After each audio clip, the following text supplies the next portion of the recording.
ତାହା ସତ୍ୟାସତ୍ୟ ନୁହେଁ। ଦେଖନ୍ତୁ ଆଜି କୋଟିଆ ଲୋକ ଯେଭଳିଆ ଜୀବନଯାପନ କରୁଛନ୍ତି ଗତ ଦିନ ଅପେକ୍ଷା ବହୁ ଭଲରେ ଅଛନ୍ତି। ସମସ୍ତେ ସୁଭଦ୍ରା ପାଇଲେଣି ଏବଂ ସମସ୍ତେ ରେସନ କାର୍ଡ଼ ପାଉଛନ୍ତି ଏବଂ ସେ ଆନ୍ଧ୍ର ନୁହେଁ, ସେ ଓଡ଼ିଶା ସୀମା ଭିତରେ ଅଛି। ତେଣୁ ସେ କହିବାଟା କାହିଁ ମୋତେ କେଉଁଠି ନା କେଉଁଠି ଭୁଲ ଲାଗୁଛି। ନା ନା, ଆନ୍ଧ୍ର ଭିତରେ କୋଟିଆ ନାହିଁ, କୋଟିଆଟା ଓଡ଼ିଶା ଭିତରେ। ହଁ, ଦେଖନ୍ତୁ କୋଟିଆକୁ ସେମାନେ ଆସନ୍ତି କିନ୍ତୁ କବ୍ଜା କରିନାହାନ୍ତି।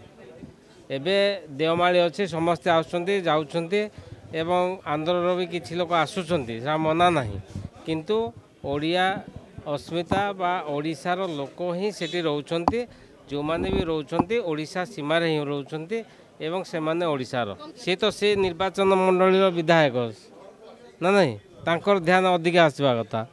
ସେ ଯଦି ଠିକ୍ କରିପାରୁନାହାନ୍ତି ଅନ୍ୟ କିଏ କରିବ? ତେଣୁ ସେ ଆମେ ଦୋଷ ରୂପାରୂପି ନାହିଁ। ଆମେ ସମସ୍ତେ ମିଶି କୋଟିଆକୁ କେମିତି ଠିକ୍ରେ ରଖିବା ଏବଂ କୋଟିଆବାସୀଙ୍କୁ ଓଡ଼ିଶାର ସୁବିଧା ଦେବା, ତାହା ଆମେ ଚିନ୍ତା କରିବାର ଆବଶ୍ୟକତା ଅଛି।